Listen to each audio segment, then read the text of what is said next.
Good afternoon, Annapurna. Good afternoon, sir. Okay, Annapurna, let's see our next English speaking sentences. I will ask you in Marathi to translate it in English. Okay? Okay. ती स्वयंपाक करत होती. She was cooking food. ती काम करत होती. She was working. मी ते पुस्तक वाचले आहे. I have read the book. तिने गाडी व्यवस्थित चालवली का? Has she driven well? Very good.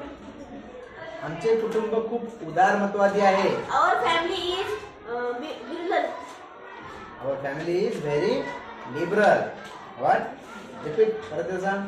Our family is very liberal. Very good. हे आम्ही मॅच जिंकली. Wow, we won the match. Very good. काय आश्चर्य. What a surprise. किती सुंदर. How beautiful.